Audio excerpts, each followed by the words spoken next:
Today we are going to be looking at how to prep for your FRM Part 1. I'm going to give you 3 options depending on your background.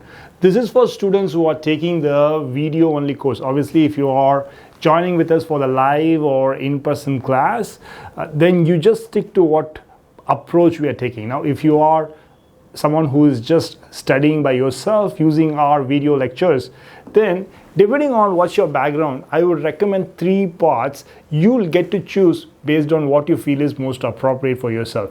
Now, if you're someone very new to the world of finance or risk management, you don't have much understanding about the markets, the products, etc., then the first approach, which is what the GARP is giving us, right? There are 4 books.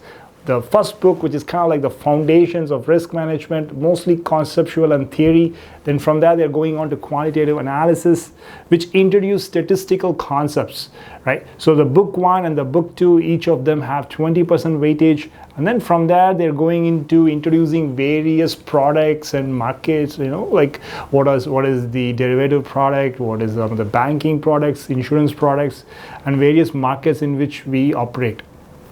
Then we are going into valuation and risk models, valuation of options, valuation of bonds, some of the risk models. So that is your book 4. Book 3 and book 4 each have 30%. Each of them has 30% weightage. So 20, 20, 30, and 30. Now, if you are very new, like maybe you're in your first year of college, you're not exposed to the markets or products, then stick to this. That is how GARP has structured it. The first one is going to be a little dry, but it will give you a lot of understanding about what's happening in the markets, products, before you go into some statistical quantitative analysis. So this is a book in which you have to be more involved. You need to really get your hands dirty, solve problems, very quantitative in nature. Obviously, it's a quantitative analysis. So if you are new to this, you're not done a lot of stat before, this is fine. Do that theory, book 1, then go to this. Get a real solid understanding of quantitative analysis before you can go into book 3 and book 4. Stick to that schedule. It's perfect. The sequence is good. So after your quantitative analysis, you understand various markets and products. Then you go into valuation and risk models. This is perfect. Again, this is for a beginner who doesn't have exposure, who doesn't have a lot of knowledge about stat.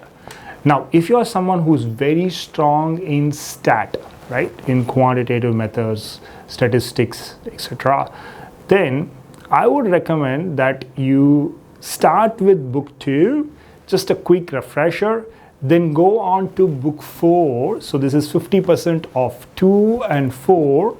And then you come to book 3 to just get an overview. So you have finished some of the easiest topics for you, book 2 and book 4, and you have finished half of the material.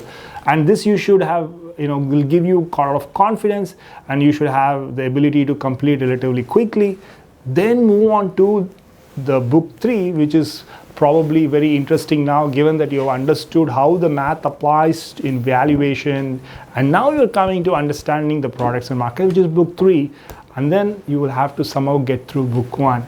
The people who are very quantitative inclined find book 1 challenging. It's not because it's difficult, because they find it maybe a little bit dull compared to the problem solving that is there in book 2, book 4, and even book 3. Okay. Now the last method I recommend is for most of the students, right?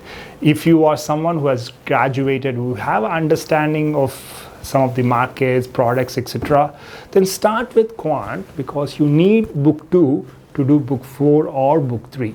So you finish quant, spend a lot of time, because FRM is quantitative in nature, particularly. The second book, you have to spend time, make sure you're comfortable with it. Then move on to book 3, which is probably the most interesting book for most students. Then come to book 4, and then you can go back and handle book 1, because book 1 you just need to know a lot of things. For example, various financial disasters, learnings, lessons from those. You just need to know them, what it was.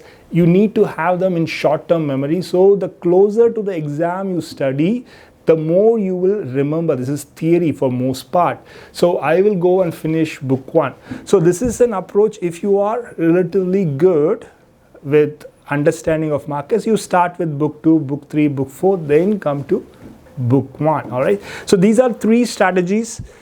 You customize it based on your personal background, right? So if you're coming to FinTrainers, then obviously like most of the time we will do one of these three parts, it's fine. And we will like, depending on the students who are there in the class, we might spend a little bit more time, etc. We will customize it. But if you're doing self-study using our videos, then you choose the path based on what fits you. All the best with your FRM prep.